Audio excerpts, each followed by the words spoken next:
23 दिसंबर 2000 पे red fort पे attack हुआ था। उस पे जो मेन जो किरदार कह सकते हैं मोहम्मद आरिफ एलियस अशफाक अहमद का था। पाकिस्तानी नेशनल था। इन्फिल्ट्रेट करके आके दिल्ली में कंप्यूटर सेंटर सेटअप कर दिया था। लोकल लड़की से शादी भी कर ली। दे लाई लो। आज हम बात करेंगे जो हमारे देश की इंटरनल सिक्योरिटी के लिए सबसे बड़ा खतरा है। वो आम इंसानों की तरह रहते हैं, आम इंसानों की तरह काम करते हैं, और अगर वो ना हो तो शायद ही कोई टेररिस्ट कहीं और से आकर के इंडिया के किसी भी कोने में ऑपरेट कर पाए। उसको इंटेलिजेंस वर्ल्ड की दुनिया में कहते हैं स्लीपर सेल। टेररिस्ट से ज्यादा खतरा हमें स्लीपर सेल से है। हाँ, क्योंकि जब तक आपको लोकल सपोर्ट नहीं होगा, उनको यहाँ लाने में, रखने में, आर्म्स एमुनिशन लाने में, रेकी कराने में, गाड़ियां खरीदने में, मोटरसाइकिल खरीदने में, सब कुछ में पूरा रोल रहा है।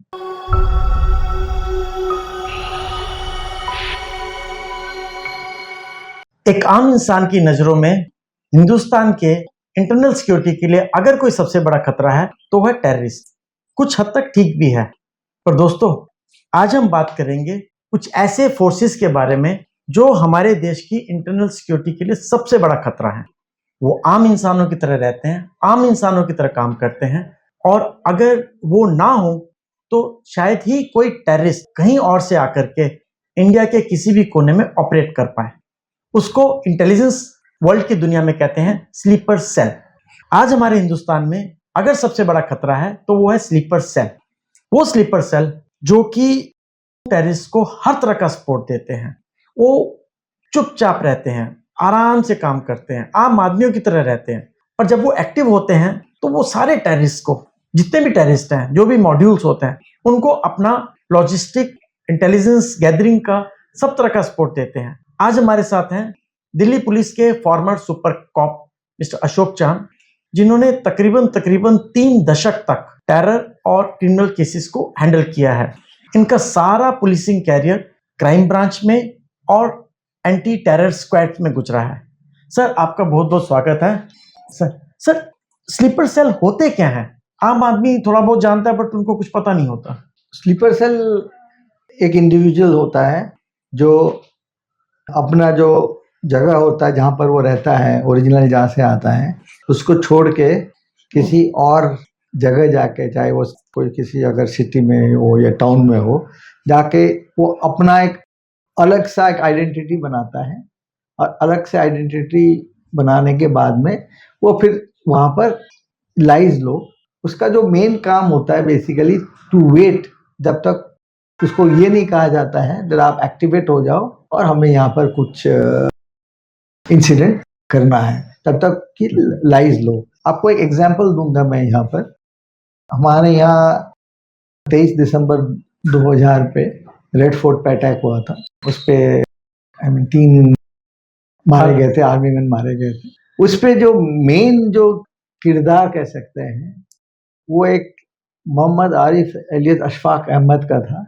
पाकिस्तानी नेशनल था, लेकिन वो इन्फिल्ट्रेट करके आके आपके दिल्ली में आके कंप्यूटर सेंटर सेटअप कर दिया था। और क्या कहते हैं, आराम से ये रह रहा था यहाँ पर। लोकल लड़की से शादी भी कर ली, और जिसको कहते हैं ना, चुपचाप से अपना यहाँ पर silently he was doing his activity. दूसरी तरफ अगर आप देखेंगे 13 दिसंबर 2001 में जब पार्लियामेंट पे अटैक हुआ था, उस पे जो मेन किरदार था वो मोहम्मद अफजल एलियस गुरु था।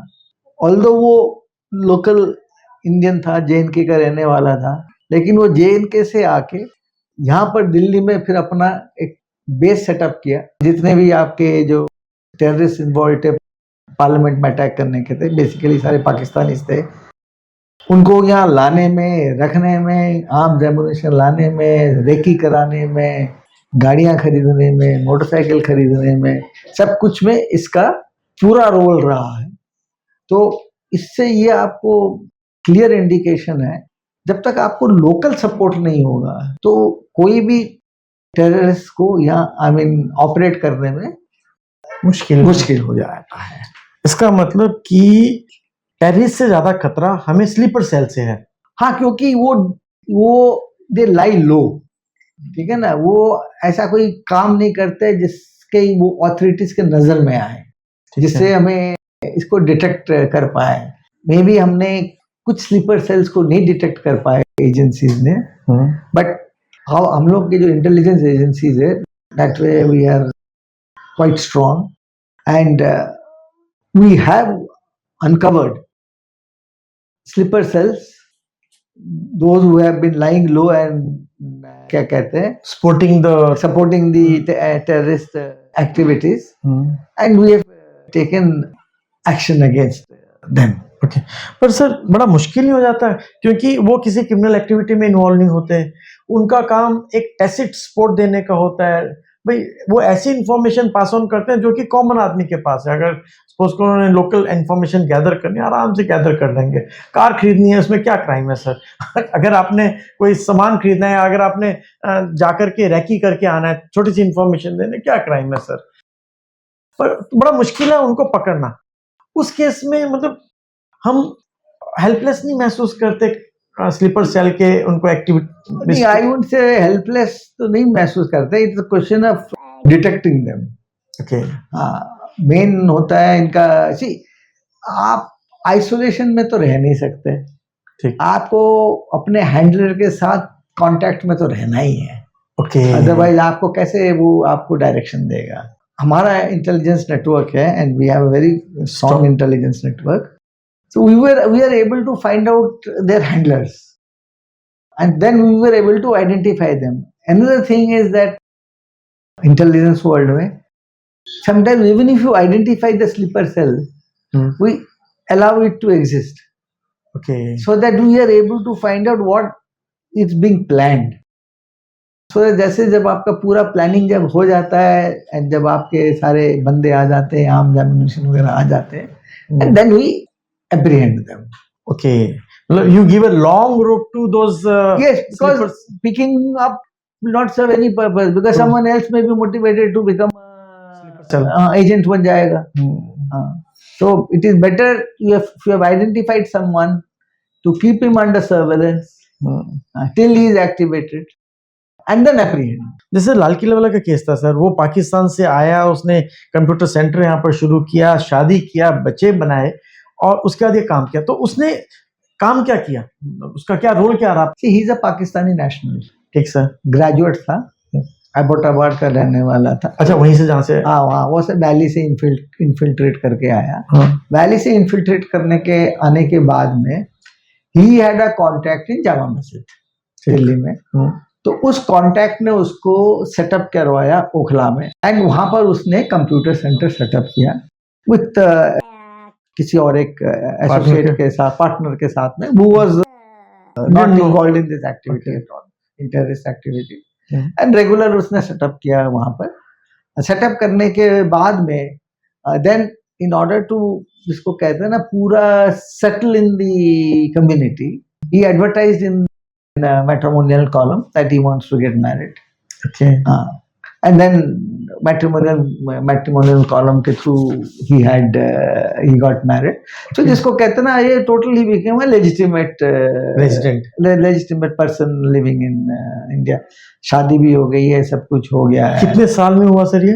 It was not, but it took around a year, I think. अच्छा, within a year he did that because and the money used to come through हवाला के पैसा आता था, तो उसने इनफैक्ट एक फ्लैट भी इसको खरीदना था।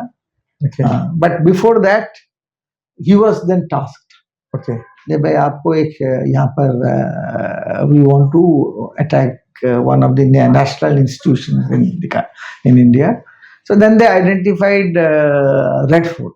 ठीक है सर, रेड फोर्ट का आइडेंटिफिकेशन के लिए एक मेजर ये था, उन दिनों लाइट एंड साउंड होता था शाम के टाइम जी, but light and sound show में जो चेकिंग होती थी सिक्योरिटी की, it was not that effective ना, इतना कोई ऐसा चेकिंग होता था। तो इन्होंने क्या किया, दे were around 5 to 6 of them, all Pakistanis. Okay. They all came by train, one by one, लोहार one by one from the valley. ठीक है, from the valley, जम्मू से सारे ये ट्रेन में आए, और जो वेपन्स वगैरह हैं, weapons and other things, they got it in hold all. उन दोनों, अगर आपको याद होगा, होल्ड ऑल, अच्छा ठीक है। बेडिंग जिसको कहते हाँ हैं। हाँ हाँ, हाँ, बेडिंग में अपना बांध, ग्रीन कलर के जो होते थे। हाँ, ग्रीन ब्राउन व्हाटएवर हाँ कलर जी, होते, तो उसमें बांध के सारे वेपन्स एक एक करके आए ये। And then they set up a hideout in Okhla, I mean same place. हाँ, अलग दिस जो किराए पे लेके। हाँ, किराए पे लेके। जो और इसी ने जो स्लीपर सेल का जो ये था इंचार्ज यहाँ पर था, जो मोहम्मद, जिसको आप कह सकते हो मोहम्मद आरिफ या अशफाक अहमद, उसी ने इनको हाइड आउट दिलवाया। तो हाँ, तो हाइड आउट लेके ये फिर अपना एक एक करके आते रहे और यहाँ पर अपना आर्म्स एम्युनिशन वगैरह रखा। उसके बाद व्हाट दे डिड वाज, ये फिर रेड फोर्ट में गए, लाइट एंड साउंड में इन्होंने रेकी की। देखा भाई वहाँ कोई ऐसी चेकिंग वेकिंग होती नहीं है, ऐसा कोई इतना ये नहीं है। So twice or thrice they did the recce. They went inside cave Without arm. and it was winter. आपको ये भी देखना पड़ेगा, तो winter था। और उन दिनों विंटर भी ज्यादा ठंड होती थी काफी। और वो ये जैकेट पहन के आते थे, तो किसी ने इनसे जैकेट नहीं उतरवाया। तो जिस दिन इन्होंने डिसाइड किया अटैक करने के लिए, एंड उन दिनों, अब तो आर्मी का जिसको कहते हैं डिप्लॉयमेंट है नहीं अभी रेड फोर्ट में आजकल। उन दोनों आर्मी की डिप्लॉयमेंट होती थी पूरी, एक there was to be an area where the entire army was inside. या I don't remember the contingent या क्या कंपनी थी, but there was an army deployment inside the Red Fort. So they wanted to attack the army deployment. So recce करने के बाद they found out that भाई weapons वगैरह भी ले आओ, यहाँ पर चेकिंग वेकिंग होगी नहीं। तो आई थिंक 20 दिसंबर 2000 की बात होगी, 30 दिसंबर, आई एम सॉरी 23 होना चाहिए, I am not exactly sure date का। दिसंबर 20, हाँ दिसंबर में था ये, ठंड मौसम था। ये फिर अपने जैकेट के अंदर पीछे AK-47 वगैरह लाए, and all 6 of them came, and out of that I think 3, I think, I'm not exactly, no issues, 2 or 3 of them entered the army area and started firing, killed 3 of the army people, and they scaled the जो red Fort का नहीं है, red Fort का back side, हाँ बिल्कुल back side को scale करके, I mean ropes भी लेके आए थे, रोप स्केल करके फिर ये भाग गए वहां से। अच्छा, बाकी जो थे वो आराम से पहले ही निकल गए थे। अच्छा, हाँ। उन्होंने they didn't participate in the no they only participate recce and all that, and just ऐसा जिसको कहते हैं आपको सपोर्ट सिस्टम। जब ये भागे वहां से, तब इन्होंने अपना जो वेपन्स थे वो भी छोड़ दिए। हाँ, सब छोड़ के अपना निकल गए यहाँ से। ठीक सर। हाँ, and then after getting the information we all reached there, search वगैरह करवाया, बट रात को हमें कुछ मिला नहीं। Next day then when we did a proper search during the daytime, we came across जिसको कहते हैं एक पर्स मिला हमें। हाँ, वो छोड़ गया था। हाँ, गिरने के टाइम पर वो गिर गया था, तो उस पर हमें एक टेलीफोन नंबर मिला, and that was the single clue. दोनों मोबाइल्स वगैरह एक्टिव, मोबाइल्स आई थी शुरू हुए थे। उस इंफॉर्मेशन पे then we uncovered the entire conspiracy. So then we were able to, by that it took us little time, I think 2 to 3 days, and by that time we were able to unravel the conspiracy. जो अशफाक अहमद था या मोहम्मद आरिफ था, he was confident पकड़े नहीं जाएंगे, उसका कोई role है नहीं, all that. तो वो first we apprehended him. He was staying Jamuna park में कहीं अपने इन-लॉज के यहाँ रहता था। ठीक, उसको हमने apprehend किया। उसके इंटरोगेशन पे then we found that one of the जो एसेलेंट्स था, जो था वो अभी भी वहां पर है। जब हम उनको पकड़ने गए, उसको एप्रीहेंड करने गए, there was a shootout and he was arrested, he was shot dead. अच्छा, ही वाज शॉट डेड, ठीक है ना, he was shot dead, and उसका नाम था, ये था पाकिस्तानी नेशनल, अबू शामल बोल के उसका नाम था। So the entire then after arresting this Ashfaq Ahmed या मोहम्मद आरिफ, जिसको भी आप कह दो, entire conspiracy unravelled, how they came and all that. Subsequently one of them, जिसका नाम अबू बिलाल था जी, because these are all pseudonyms जिसको कहते हैं। True. Abu Bilal shot him next year in I think somewhere around क्या नाम है आपका, Nizamuddin area, somewhere, because they had come for doing another action. तो उस पे हमें फिर ये अबू बिलाल के साथ फिर एनकाउंटर हुआ, तो फिर वो वहाँ मारा गया। इस ये जो स्लीपर सेल था, इसको कन्विक्शन हुआ सर? हाँ, ही सेंटेंस टू बी हैंग्ड, अभी तक हुआ नहीं है। अच्छा, इसका मतलब अभी तक केवल 2 स्लीपर सेल हैं दिल्ली के अंदर, अगर हम बात करें, जिनको I won't say 2 sleeper cell जिनको हैंग किया गया, मतलब या हैंग की प्रोसेस में। ये तो स्लीपर सेल टोटली था। अदर वन वाज जिसको ही वाज बेसिकली आपको कहते हैं facilitator. Okay. He provided everything. He did everything that could be done to facilitate the parliament at time. Okay. Yeah. अच्छा। But right from that time for getting क्या कहते हैं, getting the hideouts, 3 hideouts they had here. And then getting the क्या कहते हैं this what do you call the Pakistani terrorists.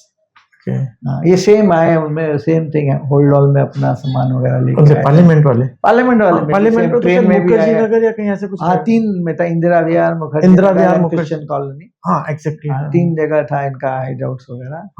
And then they purchased क्या कहते हैं एक्सप्लोजिव्स, जिसको है क्या नाम है, sulphur and ammonium nitrate, silver and all that, they all purchased from the Kharibauli area. And mobile phones they purchased from Gafar Market, car they purchased from Karol Bagh, Gafar and same वगैरह they purchased and all that. So सब में ये था, मोहम्मद अफजल था वो, because उनको तो पता ही नहीं था ना दिल्ली के बारे में, जो आए थे बाहर से थे वो तो पाकिस्तानी थे, तो आना एग्जीक्यूट करना जाना था, इनको जाना नहीं था। That is where was the in the sense इनको होस्टेज सिचुएशन करना था, क्योंकि अगर हमने पार्लियामेंट में इनको क्या कहते हैं, we recovered them with dry fruit भी खारी बावली से इन्होंने खरीदी थी, पैकेट्स ऑफ ड्राई फ्रूट, तो इनको एक्चुअली होस्टेज सिचुएशन करना था। सर, अब लास्ट में स्लीपर सेल कितना बड़ा खतरा है या फिर टेररिस्ट ज्यादा खतरे हैं? See, I will tell you, बिना सपोर्ट सिस्टम के यहाँ कहीं भी आपको कोई भी टेररिस्ट एक्शन करना है डिफिकल्ट है। So the support system is very important. So definitely sleeper cell कह दो या उनका जो सपोर्ट सिस्टम कह दो या जो लोकल सपोर्ट कह दो या ओवरग्राउंड वर्कर कह दो, OGW कह दो, जो भी आप नाम दे सकते हो, उनके असिस्टेंस के बिना इट इज डिफिकल्ट फॉर जिसको कहते हैं terrorist group to operate. Okay, तो मतलब हमारे लिए OGWs, overground workers and sleeper cell ये ज्यादा खतरा है विस वो तो आते हैं अपना काम करके चले जाते हैं, या जो भी टास्क असाइंड है, और ये तो रहते ही यहाँ ना।